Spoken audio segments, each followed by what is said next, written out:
If you find your mixes always sound empty or aren't as full as they could be, I'll teach you how to make your song or sound effect sound full in this mixing tutorial. The 3 main tips I'll talk about in this video are how to use effect plugins like reverb and delay to fill empty space in your arrangement, how to analyze the frequency spectrum to understand what elements to add, and finally, how to properly add subtitles, come on. And finally,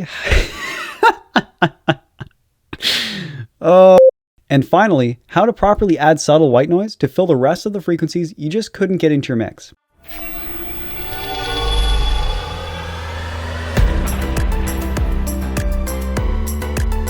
Hey everyone, Jake from Transverse Audio here. Now, of course, there is also compression and limiting, but since it's such a huge topic on its own, that's going to be for another video. For now, let's get into this one. I'll start with reverb. This can be used for sound design when heavily applied,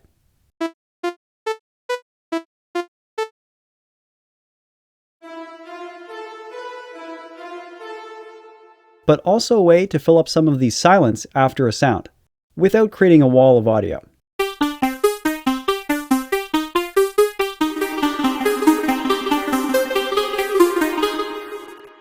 When used sparingly, you can keep the dynamics and make it sound more natural. To get this kind of sound out of it, you'll want to keep some parameters under control. I would keep the decay time between 1 to 2 seconds, but it does depend on how long it takes before the next sound is played.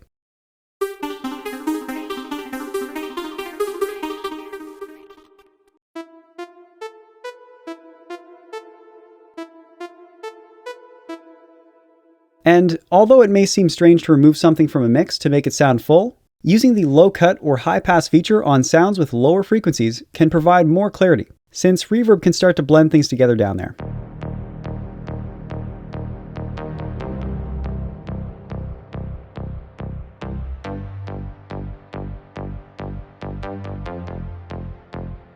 That's why it's not good to put reverb on bassy elements.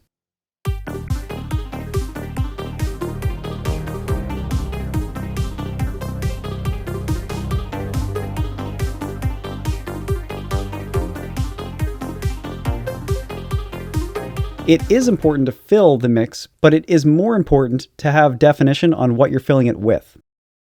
If using reverb on something is overkill or is just making something bigger than you want it to be, a delay effect is a great substitute. Since these are essentially the same type of effect, a lot of the same principles apply. Keep the feedback low so it doesn't carry on forever and interfere with other sounds. This value can be different depending on how you are using the sound, and try to line up the delay time to match the rhythm of your song or sound effect.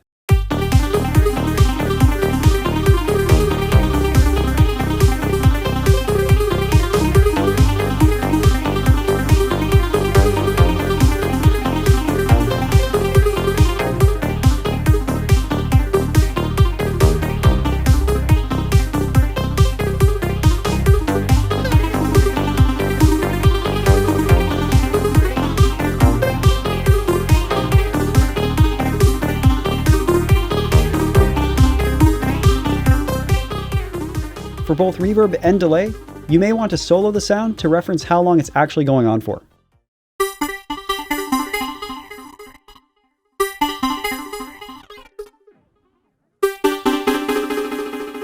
Like I said, you don't want it to carry on longer than necessary.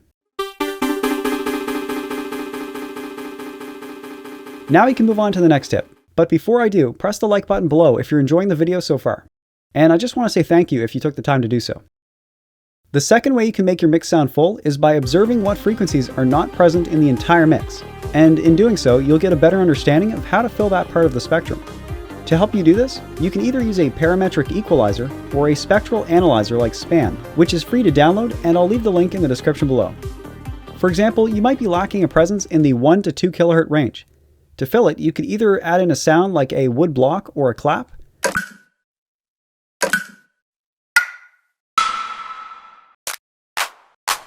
or simply apply an EQ to something that occupies the area around it, like a snap if you have one in your mix.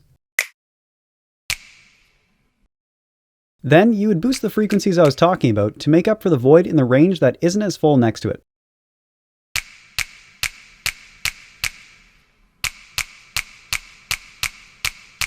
Essentially, if its presence is really close to what you're lacking, you can nudge the frequencies over so they cover the empty part. To sum it up, you'll need to have something in most areas of the frequency spectrum to get a full mix. It doesn't have to be the percussion or instrument you would expect either. As long as it takes up the same frequencies, it should be okay to use. Leave a comment below if you want me to make an in-depth video that lists a bunch of instruments and sounds that fit into each range on the spectrum, along with where the bass, melody, and other stuff fits in.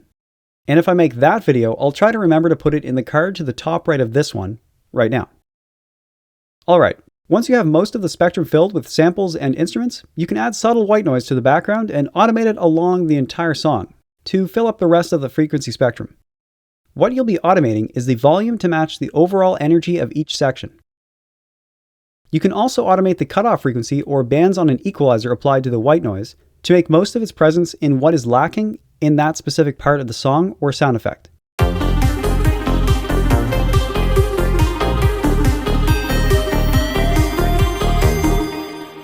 Now, be careful when using this trick, and it is a trick. You're just tricking the ear into thinking it's coming from the other sounds in the rest of the song. Basically, you're not supposed to be able to point out that it's actually white noise you're hearing, and this is more of a final touch. You should only be able to notice it if you really try and focus on it. And even then, you might not even be able to recognize it.